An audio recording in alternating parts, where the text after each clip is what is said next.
Salut à tous. Bon, on est dimanche matin, oui. Il est 7h30 un peu passé là. Donc je suis en train de vous filmer pour la vidéo qui va sortir dans quelques heures là. Donc qu'est-ce qu'il y a eu cette semaine? Je vais pas vous faire une vidéo travail au champ. Je vous expliquerai un peu à la fin de la vidéo ce que j'ai fait et enfin au cours de la vidéo et à la fin de la vidéo ce que je vais faire la semaine prochaine. Bon, déjà, premier point, le gros tas de gravats qui était là, la montagne de gravats, vous vous souvenez, si vous revenez dans la vidéo, il y a 15 jours, ce qui était là, ben, n'est plus là. Donc ça a bien dégagé la place. Ce qui reste juste, c'est le tas de tuiles là pour faire les finitions à certains endroits. Donc on va faire un peu le tour de tout ça.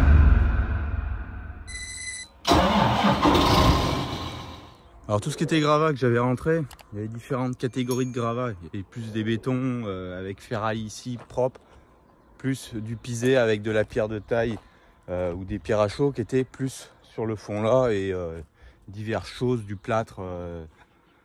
Ça venait un petit peu de partout, mais j'avais trié un petit peu déjà à l'entrée pour que je puisse mettre à différents endroits ensuite. Je pensais pas qu'il y en avait autant parce que pas loin de 800 tonnes, je pense, que j'ai roulé. J'ai roulé pendant 2 jours et demi, chargé au télesco, à la pelle, enfin un peu tout. Au télesco à la fin, quand j'avais la pelle pour finir de mettre en place à certains endroits. Bon, donc là, vous avez vu, la semaine dernière, j'avais commencé d'en mettre un petit peu.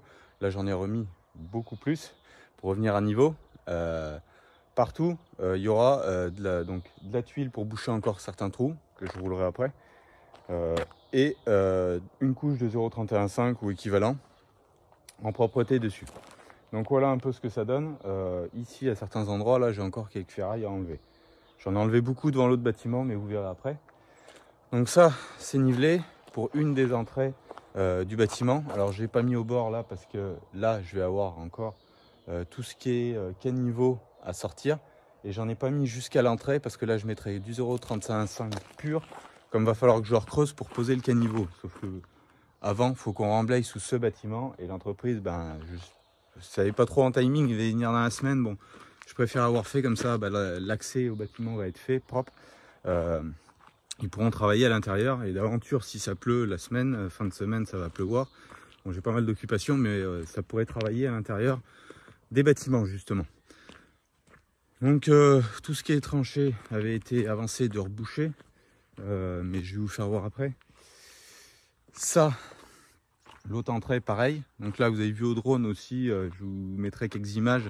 Vous verrez peut-être un peu mieux, vu du ciel, ce que ça donne les entrées. Donc là, le but, c'est que l'entrée est un peu plus large pour pouvoir faire demi-tour en venant de la cour, là, comme ça. Et pouvoir rentrer là. Ou sinon, on est en prolongement du chemin d'accès ancien, là, de la ferme. Et on va tout droit en reculant dans la partie pignon. Voilà. Donc ça, ben, ça a avancé. J'avais refignolé un petit peu aussi et passé le chisel avec le petit tracteur sur la tranchée là, du point de livraison, histoire de déprendre un peu la terre, que j'y passe après à la rotative pour pouvoir remettre du gazon au printemps.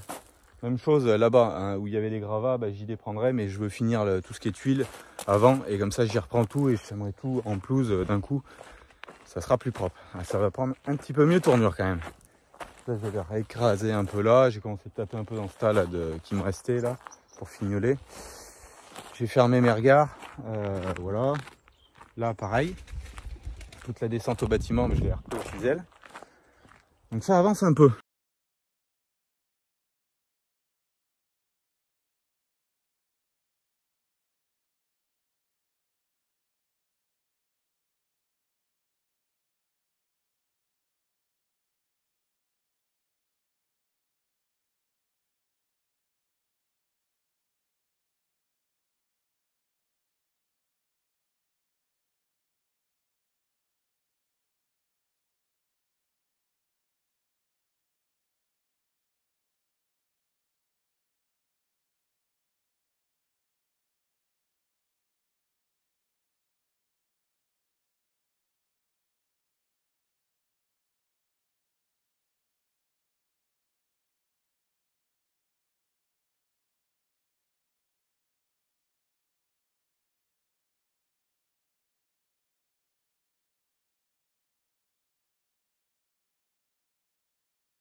J'ai eu le plus de roulés.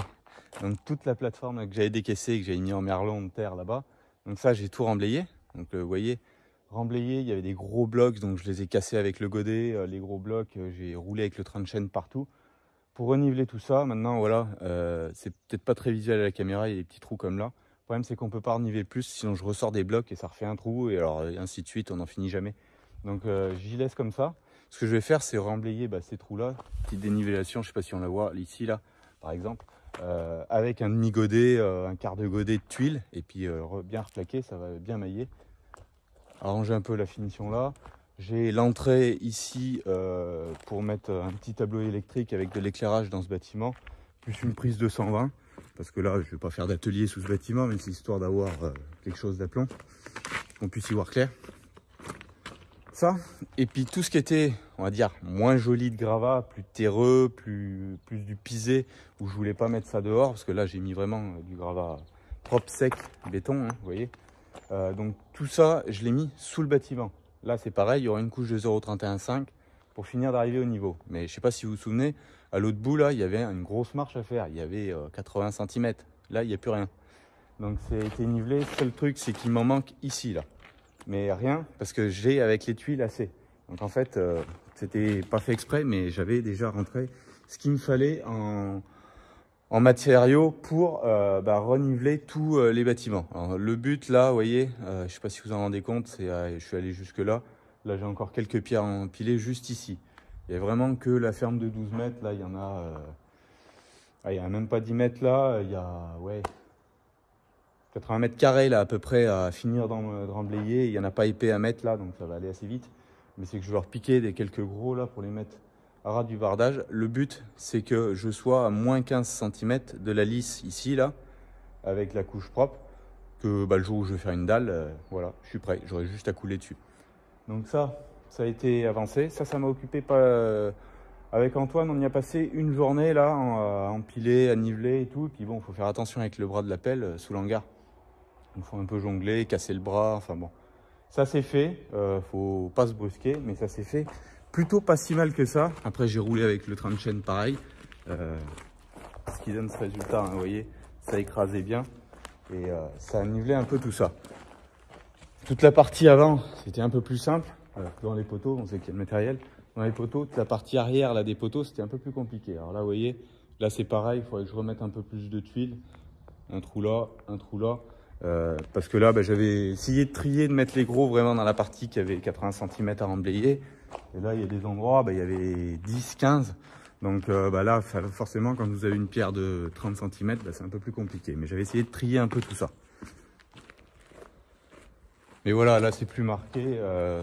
Vous affolez pas, hein, c'est pas que je suis pas à la lisse, c'est que là, il n'y a pas de lisse. Comme il y a la croix, c'est une barre, mais le niveau est le même. Pareil derrière, là, hop. Donc ça restera aussi à tasser un peu. Bon, il y a tout ce qui est en bordure là, mais comme il y a gros épais là, et que je veux passer mon tuyau de pluvial derrière, je vais passer le tuyau avant de finir de remblayer de ce côté-là, parce que sinon ça fait que chasser à l'extérieur.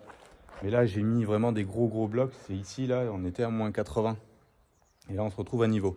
Donc, on faudra encore un peu là, un peu ici, il y a un trou. C'est pas matériel super à la caméra, mais il y a encore un trou à faire, mais... avec le tas de tuiles, j'ai quand même des tuiles pas mal, ça va se faire tranquillement.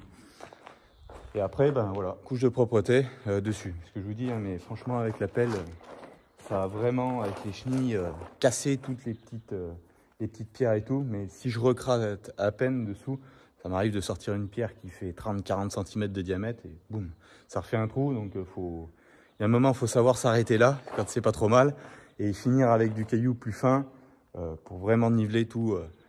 Derrière. Donc voilà un peu ce qui a avancé. Enfin, c'est pas un peu, ça a pas mal avancé quand même de ce côté-là. Plus, j'ai préparé tout le site le plus loin. Je l'ai mis sur Facebook et Instagram hier, les 2 passages, et j'ai ramené le 8RT et tout, c'est là. Donc maintenant, ça me restera les 2e passages sur le site ici et chez Amélie. Et puis ça sera terminé. Mais bon, ça se fait dans 10-15 jours, c'est pas grave. Hein. L'important, c'était, vu les conditions qui avaient bien séché là-bas, de faire du bon boulot. Maintenant, ils annoncent un petit peu de pluie pour milieu de semaine, fin de semaine prochaine. Donc, on va s'attaquer là-dedans, dans les cuves. Et justement, en parlant des cuves. Donc, en parlant des cuves, bon, et ben ça c'est opérationnel. Je vais justement le mettre en route cet après-midi, chargé pour emmener sur le site le plus loin. Comme ça, je serai opérationnel demain pour aller épandre sur le site le plus loin l'azote liquide. Donc là, ça c'est tout branché. Il y a les évents, j'ai remis le panneau 40 derrière. C'est normalement tout opérationnel. Retirer les lignes, mis des supports voilà, pour les tuyaux. Donc tuyaux d'entrée avec des bouchons, que ça n'aille pas couler rien. Tuyau de sortie, pareil. Donc comme ça, il y a juste à le dégrafer, hop, et à remettre un tuyau de 2 mètres. Non, j'ai fait des tuyaux de 4,50 mètres, je crois. En sortie, comme ça je pompe à l'automoteur directement, on ouvre les vannes derrière, dans la cuve qu'on veut pomper. Et voilà. Et là-haut, pareil, hein, on ouvre, on ferme selon les cuves que l'on veut remplir. Donc ça, c'est opérationnel, tout ce qui est transfert azote liquide avec le rack. Et puis ça sera le 8000 qui va s'en charger. Comme lui à cette époque, et ben, il n'est pas trop chargé en travail. Bon, ça fait quand même plaisir de passer dans une cour où ça colle plus aux pieds maintenant, que c'est remblayé, que c'est niveau. Ça reste à mettre vraiment de la couche de propreté. Très peu épais, hein, c'est vraiment coloré, boucher les trous, que ça soit de niveau. Mais on voit un peu mieux maintenant l'environnement de la cour. On verra beaucoup mieux quand ça sera tout mis en place, là, tout ce qui est tuyau. Et vous voyez ce qui est là, ça c'est toute la ferraille qu'on a sortie là. Il y avait ce qu'il fallait, mais bon. Avec les chenilles, à force de passer sur les blocs de béton, pouf, ça arrive à lâcher. J'en ai cassé un peu avec le godet et puis j'en ai cassé quelques-uns à la masse. Et certains qu'on voyait, qu'on a retirés, Antoine l'a coupé la barre de ferraille, on a tourné à l'envers, que la pointe se retrouve vers le sol. Et puis voilà. Après, comme en plus on va recharger avec 5 cm à peu près, comme je disais, de cailloux fins, ça devrait être à peu près propre. Donc voilà l'avancée là-dessus. Préparation de sol, ce que je vous ai dit. J'ai fait tout ce que je voulais faire vraiment. Maintenant, place à l'azote liquide. Comme il nous annonce des précipitations, et plutôt entre 15 et 20 mm, donc ça permettra de donner l'efficacité à tous ces apports. Donc l'objectif, c'est faire tout ce qui est blé tendre, blé dur, orge, métail grain et les colzas. Donc petite surface à épandre, mais bon, ça va se faire tranquillement. J'ai préparé déjà en amont toutes mes cartes de modulation. Donc ça va être aussi le baptême donc, pour les cuves et pour l'automoteur avec les gros pneus à l'azote liquide. Les conditions en plus sèches, donc ça devrait pas marquer, ça devrait faire du boulot plutôt pas trop mal. Donc voilà un peu tout ce qui a avancé. J'avais aussi récupéré là, il y a donc de la gaine de plus. C'est pour tout ce qui est, on va tirer l'électricité sous le bâtiment atelier. Plus après tirer de la partie atelier à la partie bureau, plus la gaine bleue forcément pour l'eau. J'ai des raccords pour tout ce qui est évacuation du nettoyage côté atelier, où on va mettre les siphons. Plus après tout ce qui est partie bureau, sanitaire, évier et tout, pour pouvoir évacuer toute l'eau et faire le réseau à l'extérieur. Voilà. Mais ça, il faudra qu'on l'intègre dans le terrassement justement. Et en plus, après, ça va être noyé dans la dalle. Comme ça sera... Tous les passages seront faits et ça sera bon. Il n'y aura pas besoin de casser un bout de dalle et tout. Seule chose que j'aurais à prévoir, c'est de faire des platines pour ma future mezzanine sur la partie bureau. Si on peut l'intégrer dans la dalle, ça sera mieux que percer ensuite la dalle pour splitter. Je préférerais faire une platine qui se noie bien dans le béton. Ça sera un peu mieux. Voilà un peu les avancées et ce qu'il y a à faire. Allez, c'est une vidéo un peu rapide, mais comme ça, vous avez eu un peu l'évolution des quelques photos que j'ai pu vous mettre durant la semaine sur les réseaux. Voilà. J'ai fait ça un peu vite. Les images sont pas magnifiques, c'est couvert ce matin, mais bon. Au moins, vous avez un peu un état des lieux de ce qui a avancé. Allez, moi je vous dis bonne semaine à vous tous et puis à dimanche prochain. Ciao, bye bye.